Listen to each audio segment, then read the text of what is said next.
নমস্কার বন্ধুরা, আমার একটা টিপসের ভিডিওতে তোমাদের সবাইকে স্বাগত। বাথরুম বা বেসিনের উপরে যে আয়নাগুলো হয় সেগুলো জলের দাগ লেগে যায়, মানে কারণ জলের কাজ হয়তো বেসিনে বা বাথরুমে যে আমাদের আয়নাগুলো থাকে সেগুলো প্রচণ্ড পরিমাণ জল লাগে, আর জলের থেকে এই জলের এরকম দাগ হয়ে যায়। সেই দাগগুলো চটজলদি আমরা কিভাবে পরিষ্কার করবো তারই একটা ছোট্ট টিপস তোমাদের সঙ্গে শেয়ার করব। কারণ এই নিত্য সমস্যায় কিন্তু আমরা ভীষণভাবে ভুগি। তো দেখো, এটা আমার বাথরুমের একটা আয়না, আর এই আয়নাটায় দেখো জলের দাগ হয়েছে। যেহেতু আমি খুব পরিষ্কার করি তাই জন্য খুব বেশি দাগ হয়নি, কিন্তু অনেকেরই ঝাপসা হয়ে যায়। আর এটা দেখো বেসিন, যেখানে মুখ টুক ধুই সেই বাইরের বেসিনের ওপরে আয়না, সেই আয়নাতেও কিন্তু একটা জলের দাগ হয়েছে।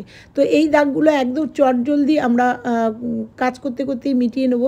আর তোমাদের শেয়ার করব দুটো টিপস, তার মধ্যে যে টিপসটা তোমাদের সহজ মনে হবে তোমরা অবশ্যই করবে।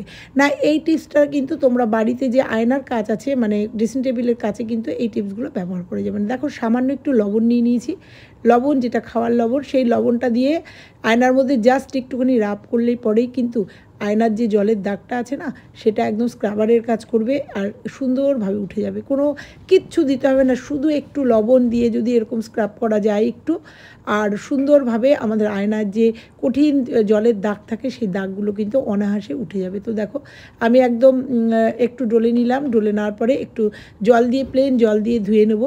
তো এটাকে গোল গোল করে একটু রাব করব, কারণ যাদের কঠিন অনেক দিনের নোংরা মানে জলের দাগ, সেটা কিন্তু অনায়াসে উঠে যাবে। তারপরে একটা নরম যে ক্যারি ব্যাগগুলো আছে না, আমরা বাজার থেকে পাই, একদম নরম যে ক্যারি ব্যাগগুলো, কাপড়ের ব্যাগগুলো দিয়ে জাস্ট একটুখানি কিন্তু ডলে নিলেই পুরো আয়নাটা পরিষ্কার হয়ে যাবে, এবং যত দাগ আছে আয়রনের পুরো দাগ কিন্তু একদম নিট অ্যান্ড ক্লিন হয়ে যাবে। এইভাবে যদি তোমরা আয়নার যে কোনো জলের দাগ বা আয়রনের দাগ তুলতে চাও, এইভাবে একটু লবণ দিয়ে স্ক্রাব করলেই দেখো একদম সুন্দর পরিষ্কার হয়ে গেছে। তোমাদের দেখিয়ে দিলাম, যেহেতু আয়না উল্টো দিকে আমার ছবিটা চলে আসছে জন্য একটু সন্তর্পণে করতে হচ্ছে। তো দেখো, পুরো আয়নাটা কিন্তু একদম একটুও দাগ নেই। কীভাবে দাগ ছিল, চলে যাব পরের টিপসটায়। তো পরে একটা টিপসের জন্য একটা ছোট্ট বোল নিয়েছি, আর বোলের মধ্যে নিয়ে নেব একটুখানি খাবার সোডা। খাবার সোডা আমাদের প্রত্যেকেরই ঘরে থাকে, আর এই যাদের আয়নায় অনেক বেশি দাগ পড়েছে, অনেক বেশি কামড়ে ধরেছে এবং আয়নাটা প্রায় নষ্টই হয়ে গেছে, তাদের জন্য এই টিপসটা। আর নিয়ে নেবো একটুখানি ভিনিগার। এই ভিনিগার আর খাবার সোডা কিন্তু আমাদের প্রত্যেকেরই রান্নাঘরে থাকে। 1 চামচ ভিনিগার নিয়ে নেবো, নিয়ে আর এর মধ্যে আরেকটা জিনিস মিশিয়ে একটা সুন্দর মিশ্রণ তৈরি করব। তৈরি করার পরে সেই মিশ্রণটা লাগিয়ে দিলে কিন্তু আমাদের অনায়াসে আয়নার দাগ, শুধু আয়না না, যে কোনো কাচের দাগ, শোকেসের দাগও কিন্তু সুন্দরভাবে উঠে যাবে। এর মধ্যে দিয়ে দেবো একটুখানি কলগেটও আমাদের প্রত্যেকের বাড়িতে থাকে, আর খেয়াল রাখতে হবে একটু সাদা কলগেট দিলেই এখানে বেশি কাজ দেবে। তো সুন্দর করে এই 3টে জিনিস সুন্দর করে আমি মিশিয়ে নেব। মিশিয়ে নেওয়ার পরে এটাকে জাস্ট একটু অ্যাপ্লাই করে দেবো। তো দেখো, এটাকে কিন্তু অনেকক্ষণ ধরে একটুখানি ভালো করে মেশাতে হবে, কারণ পেস্টটা কিন্তু মিশতে একটু সময় নেবে। তাই জন্য অনেকক্ষণ ধরে এটাকে ভালো করে একটুখানি মিশিয়ে নিতে হবে, ফেটিয়ে নিতে হবে। ফেটিয়ে নেওয়ার পরে এটা একটা সুন্দর কিন্তু একটা মিশ্রণ তৈরি হবে। আর এই মিশ্রণটা যদি যে কোনো কাচে যদি তোমরা লাগিয়ে দাও না, একদম কাচ চকচক হয়ে যাবে। এই মিশ্রণটা দিয়ে কিন্তু তোমরা কাপ, যে কোনো কাচের গ্লাস কিন্তু সুন্দর করে পরিষ্কার করে নিতে পারো। তো দেখো, আমি সুন্দর করে এটা অনেকক্ষণ ধরে একটু ফেটিয়ে নিলাম, যাতে কলগেটটা মিশে যায়। কলগেটটা মিশতে একটু সময় লাগে। তো দেখো, রেডি হয়ে গেছে আমার মিশ্রণটা। এবার একটা ব্রাশ নিয়ে নেব। ব্রাশ নিয়ে আমার যে বেসিনের উপরে আয়নাটা আছে, এটাতেও কিন্তু ভালো দাগ হয়েছে, সেই বেসিনের আয়নাটার মধ্যে এই ব্রাশটা দিয়ে আমি এই মিশ্রণটা জাস্ট লাগিয়ে দেবো। তোমরা যে কোনো কাচের গ্লাসে কিন্তু এটা, যাদের থাই গ্লাস আছে, থাই গ্লাসের মধ্যেও যদি তোমরা এই মিশ্রণটা করে লাগিয়ে দাও, একই উপকার পাবে তোমরা। এটা সুন্দর করে দেখো একটা ব্রাশের সাহায্যে লাগাতে সুবিধার জন্য আমি ব্রাশ নিয়েছি, তোমরা হাত দিয়েও লাগাতে পারো। এই ব্রাশ থাকলে তবে খুব সুবিধা, সুন্দরভাবে এটাকে প্রেস করা যায়। তো দেখো, আমি সুন্দর করে এই মিশ্রণটাকে এই আয়নাটার মধ্যে সুন্দর করে লাগিয়ে নেব, কোথাও বাদ রাখবো না।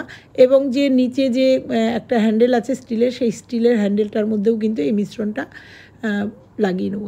তো ভালো করে ব্রাশ দিয়ে মিশ্রণটাকে আমি আয়নার মধ্যে লাগিয়ে নিচ্ছি। লাগিয়ে নিয়ে এটা জাস্ট শুকানো পর্যন্ত আমি ওয়েট করব। 3-4 মিনিটের মধ্যে আমার এই মিশ্রণটা শুকিয়ে যাবে। শুকিয়ে যাওয়ার পরে তোমাদের অন ক্যামেরায় দেখাবো যে এটা কতটা পরিষ্কার হয়েছে, তোমরা নিজেরাই দেখতে পারবো। তো নিচের যে হ্যান্ডেলটা তোয়ালে রাখা, সেটাতেও কিন্তু আমি মিশ্রণটা লাগিয়ে দিলাম। তো দেখো, আর একবার 2-3 প্রস্থ করে কিন্তু আমি এই ব্রাশটা দিয়ে সুন্দর করে এটা লাগিয়ে নেবো, আর এটা ওয়েট করব, এটা শুকানো পর্যন্ত ওয়েট করব। তো দেখো ফিরে এসেছি 5 মিনিট বাদে, পুরো শুকিয়ে গেছে। এইবার কি করব তোমরা দেখো, এইবার সেই যে ন্যাকড়াটা দিয়ে, মানে ন্যাকড়া না, যে পলি ব্যাগটা দিয়ে, কাপড়ের ব্যাগটা দিয়ে আমি রাব করেছিলাম, সেই কাপড়ের ব্যাগটাই নিয়ে নেবো। একদম নরম এই ব্যাগটা, যে কাপড়ের যে ব্যাগটা, টিস্যু টাইপের ব্যাগটা, সেই ব্যাগটা দিয়ে কিন্তু আমি জাস্ট গোল গোল করে, যে মিশ্রণটা ওখানে শুকিয়ে গেছে, সেই গোল গোল করে আমি এটাকে রাব করতে থাকবো। রাব করলে পরেই কিন্তু অনায়াসে তোমরা দেখো মিনিটের মধ্যে আমার আয়নাটা কিন্তু একদম চকচকে, একদম নতুনের মতো হয়ে যাবে। তোমরা এই মিশ্রণটা যে কোনো জিনিসে দিয়ে, মানে কাচের যে কোনো জিনিসে দিয়ে একই তোমরা উপকার পাবে। এবং তোমাদের এই আয়না এইভাবে পরিষ্কার করে আমি তোমাদের দেখিয়ে দিলাম। তো দেখো এবার জল দিয়ে পরিষ্কার করে নেবো।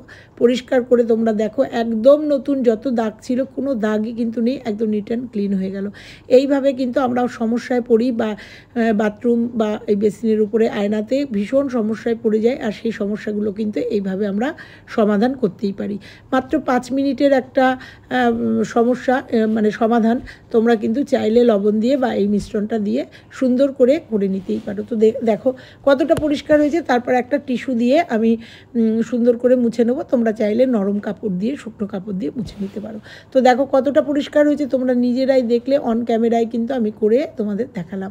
তো আমার এই টিপসটা ভালো লাগলে অবশ্যই লাইক, কমেন্ট, শেয়ার করবে, আর নিজেরা ইউজ করবে। অবশ্যই নিজেদের পরিজন, আত্মীয়র মধ্যে, বন্ধু বান্ধবের মধ্যে শেয়ার করে দেবে, যাতে প্রত্যেকে এই টিপসটা আমার দেখতে পারে আর নিজেরা ব্যবহার করতে পারে। আর যারা চ্যানেলে নতুন তারা অবশ্যই চ্যানেলটা সাবস্ক্রাইব করে পাশের বেল আইকনটা প্রেস করে দেবে। তো দেখো একদম ক্লোজ করে তোমাদের দেখিয়ে নিলাম যে কেমন ছিল আয়নাটা, আর কেমন পরিষ্কার হয়েছে। তো চলো আজকে এ পর্যন্তই, আবার দেখা হচ্ছে অন্য কোনো টিপসের ভিডিওর সঙ্গে।